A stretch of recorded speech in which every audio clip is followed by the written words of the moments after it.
ये है दिल्ली पुलिस के retired IPS officer Kishan Kumar. वो इन दिनों बेहद बीमार हैं। उनकी दोनों किडनियां खराब हो चुकी हैं और अब उनकी जिंदगी की सांसें डायलिसिस के सहारे टिकी हुई है। किशन कुमार जब दिल्ली पुलिस में थे तब उनकी त्रुटि बोला करती थी। आईपीएस अधिकारी जो थे, पूरा महकमा इनके आगे पीछे रहता था। सिपाही से लेकर ऊपर तक के अधिकारी उन्हें सलाम ठोका करते थे। लेकिन आज वही retired IPS officer Kishan Kumar अपनी बेबसी पर आंसू बहा रहे हैं। जिस शख्स ने लोगों को न्याय दिलाने के लिए तन पर खाकी पहनी थी, आज वही शख्स अपने ही महकमे से न्याय की गुहार लगा लगा कर थक चुका है। लेकिन इस पूर्व आईपीएस अधिकारी की आज सुनने वाला कोई नहीं है। हार कर किशन कुमार ने मीडिया से मदद की गुहार लगाई है ताकि लोग यह सच जान सकें कि हमारा सिस्टम इतना खराब हो चुका है जहां पर इंसाफ मांगने के लिए अब अतुल सुभाष की तरह लोगों को मरना पड़ता है। 1985 बैच के आईपीएस अधिकारी किशन कुमार जनवरी 2017 में सेवानिवृत्त हुए थे। सेवानिवृत्ति के बाद से ही उनके बुरे दिन शुरू हो गए जब वो शालीमार बाग का सरकारी बंगला छोड़कर रोहिणी सेक्टर 29 में डीडीए के एचआईजी हाइट सोसाइटी में परिवार के साथ रहने के लिए आए थे। लेकिन उसी सोसाइटी में रहने वाले दिल्ली पुलिस के एक अधरे से एएसआई बलवान सिंह मान ने उनका जीना दुर्भर कर दिया था। स्पेशल कमिश्नर के तौर पर रिटायर हुआ, डीजीपी गोवा रहा, आईजीपी पौंडीचेरी रहा, अरुणाचल में काम किया, दिल्ली पुलिस में विभिन्न पदों पर काम किया। हमेशा लोगों की सेवा की, कानून का पालन करने की कोशिश की, परंतु मुझे पता नहीं था कि रिटायरमेंट के बाद दिल्ली पुलिस के एएसआई के हाथों मुझे रात दिन बेइज्जत होना पड़ेगा, टॉर्चर झेलना पड़ेगा। ये सारा फसाद शुरू हुआ था सोसाइटी में आरडब्ल्यूए की मेंबरशिप को लेकर। दरअसल दिल्ली पुलिस का एएसआई बलवान सिंह मान किशन कुमार का पड़ोसी था। वो भी डीडीए के एचआईजी हाइट सोसाइटी में फ्लैट नंबर 709 में रहता था, जबकि किशन कुमार उसी सोसाइटी में बी 322 में अपने परिवार के साथ रहते थे और वो आरडब्ल्यूए के तत्कालीन अध्यक्ष थे। बलवान सिंह मान ने आरडब्ल्यूए की मेंबरशिप लेने के लिए सोसाइटी ऑफिस में अप्लाई किया था। उसी दौरान बलवान सिंह मान के ही एक जानकार महावीर चिकारा ने भी मेंबरशिप के लिए दावा किया, लेकिन दोनों ने ही मेंबरशिप के लिए एक ही फ्लैट की ओनरशिप दिखाई, जिसे देखकर आरडब्ल्यूए के तत्कालीन अध्यक्ष किशन कुमार चौंक गए।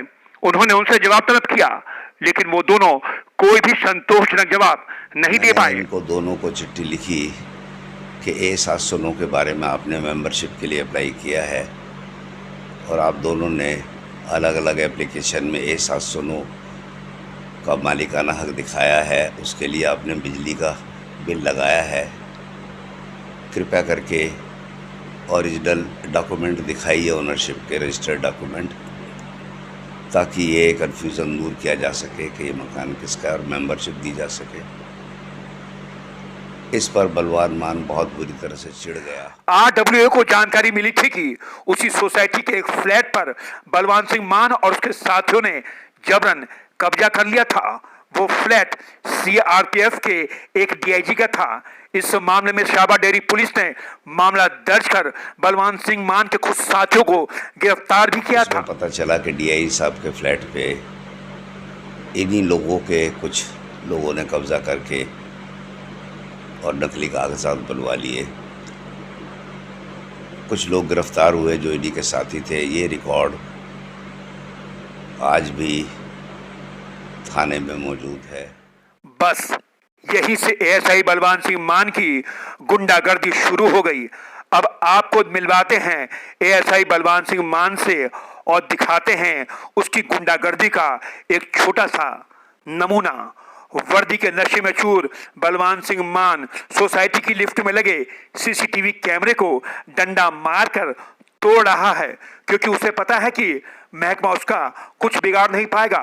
उसके बाद से बलवान सिंह मान ने किशन कुमार का जीना मुश्किल कर दिया।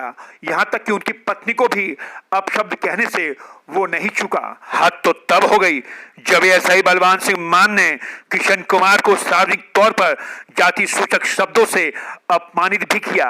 इस मामले की शिकायत SC/ST कमीशन में भी की गई थी। एक दिन मुझसे कहा सारी जनता के सामने क्लब हाउस के बाहर कि ये चूड़े चमार कमिश्नर बन गए, इसको मैं भगाऊंगा यहाँ से। एएसआई बलवान सिंह मान की दिन पर दिन गुंडागर्दी इतनी बढ़ चुकी थी कि किशन कुमार का घर से बाहर तक निकलना दुर्भर हो गया था। उन्होंने उसकी शिकायत थाने में भी की। इतना ही नहीं, किशन कुमार ने मौजूदा पुलिस कमिश्नर से लेकर पूर्व के पुलिस कमिश्नरों से भी उसकी शिकायत की, लेकिन किसी ने भी उनकी शिकायत पर गौर नहीं किया। मजबूर होकर किशन कुमार को दिल्ली छोड़कर ग्रेटर नोएडा में शिफ्ट होना पड़ा। मेरी स्थिति जो भी है, लेकिन रोहिणी हाइट के निवासियों को बचाइए, उनको बचाइए इसके अत्याचारों से। दिल्ली पुलिस से प्रार्थना है इसके खिलाफ कार्रवाई करें। ना जाने कितनी चिट्ठियाँ, कितनी मेल मैंने नेशनल कमीशन शेड्यूल कास्ट को भी ये मामला भेजा है, वहाँ पर पेंडिंग है। तो देखा आपने दिल्ली पुलिस के एक पूर्व IPS ऑफिसर की बेबसी। वो तो दिल्ली छोड़ गए, लेकिन उन्हें चिंता है अपनी सोसाइटी में रहने वाले लोगों की। ये हमारा पुलिस का सिस्टम है जो एक पूर्व IPS अधिकारी को न्याय नहीं दिलवा पाया, जिसने अपनी आधी जिंदगी खाकी में गुजार दी। शांति, सेवा, न्याय जिसका नारा था, आज वही अधिकारी महकमे की बेरुखी से खफा होकर एक ASI से डरकर दिल्ली छोड़ चुका है।